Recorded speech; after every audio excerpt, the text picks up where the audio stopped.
Boker Tov, Rosh Chodesh Mevorach. Question. D'après vous, à combien c'est grave lorsque les juges jugent de manière non équitable? Lorsque les juges détournent le Emmet et la vérité. Alors en vérité, on pourrait très bien s'imaginer que c'est grave au niveau de la Torah. Pourquoi? Parce que il y a marqué Moshe Emet, Vetorato Emet. Moshe il est Emet et la Torah elle est Emet. Hachem, c'est le Emet absolu, c'est la vérité absolue. La Torah, c'est la vérité. Et que si maintenant il n'y a pas la vérité, il ne peut pas y avoir de shalom dans le monde.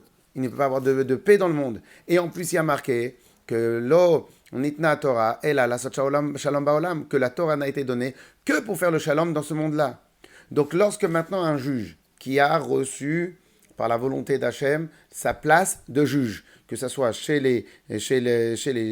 dans la Torah, chez les Juifs, ou même dans le monde, dans les nations du monde. Lorsqu'il a reçu cet emplacement, ce titre, ce travail-là, cette responsabilité-là, d'amener le Emet, d'amener la vérité dans ce monde-là, eh bien, il a un poste extrêmement important. S'il ne le fait pas comme il faut, regardez comment la Torah considère un juge qu'il rend un juge qui n'est pas émet. Alors attention, on parle bien de émet par rapport à lui, c'est-à-dire que pour lui, il considère que ça le émet. Donc s'il s'est trompé, il s'est trompé. Ça, c'est encore une autre question. Mais lorsque maintenant un juge, il prend des pots de vin, lorsque maintenant un juge, il réfléchit avec des intérêts en dehors de la mission qui lui a été attribuée. Donc cela veut dire que ce juge-là ne fait pas de manière émette. Alors regarde qu'est-ce qu'elle nous dit la Torah. Dans la parashat Kedoshim, c'est une parashat très importante. Lo ta'asur avel bamishpat.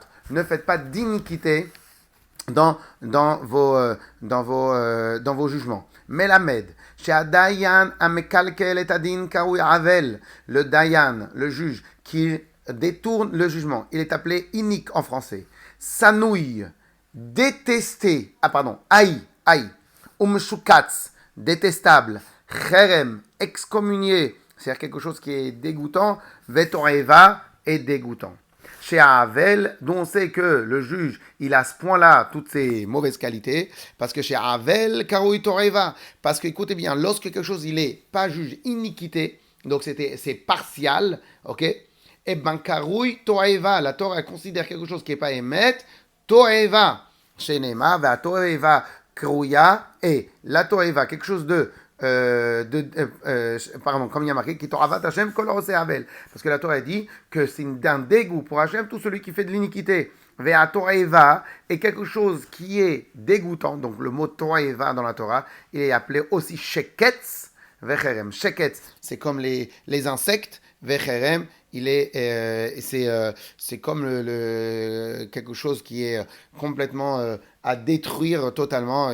Chez Neymar, Velotavi toeva el-betecha, tu n'amèneras pas quelque chose de dégoûtant dans ta maison. Là, on parle de l'idolâtrie. Vaïta cherem kamou sheketz teshaketzenu. Et tu seras à excommunier devant Hachem et tu vas être shaketz, et tu vas être dégoûtant devant Hachem.